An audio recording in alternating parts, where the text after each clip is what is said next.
Hello everyone. A few days back, I came across a comment from one of my respected viewers of my channel.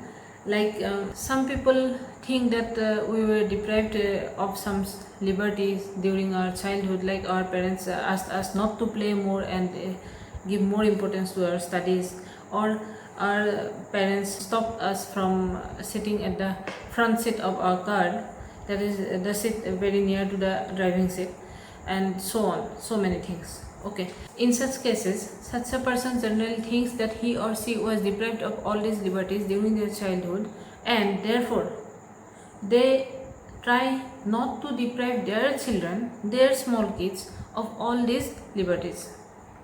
Okay, now as my viewer stated, he raised the question actually, should we do this or not? Is it correct to do so or not? In this case, as a counselor, I personally think and I personally would like to say that during our childhood, we were asked not to do so many things. Doesn't mean that we were deprived of this type of liberties. Like, number one, if our parents stop us from sitting at the front seat of a car while my father or my mother would be driving the car, for example, okay, that may be for so many reasons. Because being a small child, I don't know that when the car was running, I shouldn't touch the doorknob. When the car was running, I shouldn't touch the gear. Okay, and if we do that, the one in the driving seat will get his or her concentration distracted. Okay, being a small child, we fail to understand that thing. Again, if we were seated with the seat belt fastened around us, then also we will not feel good with that seat belt, and again we will start complaining about that seat belt.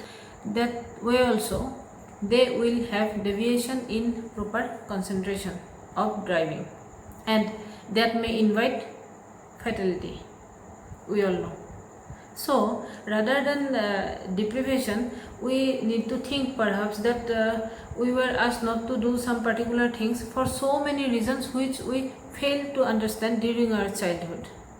Okay, again, if we were asked not to watch too much of TV or not to play too much, rather we were asked to concentrate more on studies, that also definitely has some positive notes. Like, in our later years in life, somehow or the other, we need the knowledge acquired from our studies also.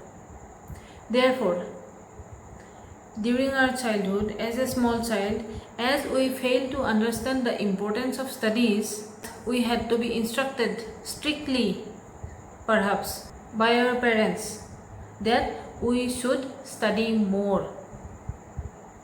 Of course, a routine, a daily study schedule can help a lot in this regard. Like, if we study for one slot, like 1 hour or something, then immediately after that we will devote ourselves to some hobby activities, to some co-scholastic activities like drawing, like singing, okay, like gardening, whatever it is. Again in the next slot we will come back for studies. Again in the next slot we will do something else. That way that schedule will be quite flexible and it will be easy for us to follow. We can plan that way for our kids, okay, but it is not the point that we were deprived of some particular thing and we need to give those liberties to our children even at the tender age. Okay, before thinking of these points as deprivation or liberty, perhaps we need to think that we should allow the activities to the children according to their mental ability, according to their age, and according to their level of understanding as well, because all these things will help the child in growing up, and we are the pioneer. Okay, we will lead the child.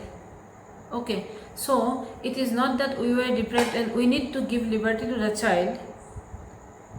it's not simply that equation. It is that sometimes if the child fails to understand our loving instructions, we need to be strict a bit. I am not telling about this physical assault or something like that, but we need to instruct strictly so that we can make the child understand the thing that he or she should study and play simultaneously, parallelly, not only to play but also to studies, this thing. Okay, another point I would like to mention at this context, like sometimes it so happens that for example, we are out for market or some outing just like that, and our small kids are with us.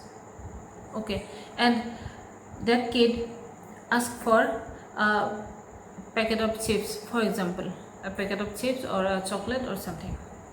Then I personally think, and I do try to follow, that I should go to the shop and get the thing for the child rather than taking the child with me. And if I take the child with me also, I need to be this much tactful that I will open my purse to take out the money when the child can't see exactly how much money is there inside my purse, or exactly how much money I received as a change from the shopkeeper. Okay, because so many things are there. As a small child, he or she will fail to understand what is your plan in order to consume that money. Like you are planning so many things, perhaps you have so many plans with that amount of money, but being a small child, he or she will fail to understand that.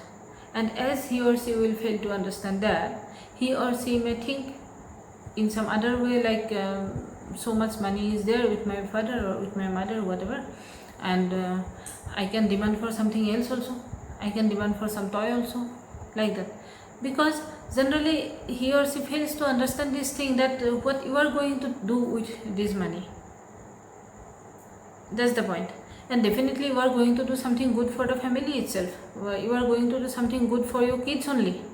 But still, since they fail to understand that thing with their small age, okay, therefore I think that if your child is with you also, try to do this monetary transaction with this shopkeeper when the child can't see exactly. So regarding this point, I would like to share this much with you, and decision is yours. But the way I do and the way I feel as a counselor, I would like to tell that way, because we need to guide the child towards something good, something right. Okay, but at the same time we also need to understand how much our child can understand, how much our child can feel that particular thing with their small age. If our child is grown up, it's fine, we can share so many things with them, we can share about so many plannings of ours, so many future plannings also even. But as a small child of 5-6 years or whatever like that, we also know that that child fails to understand so many things. Okay, so this is all in this episode. I'll be back soon with some other topic. Thank you.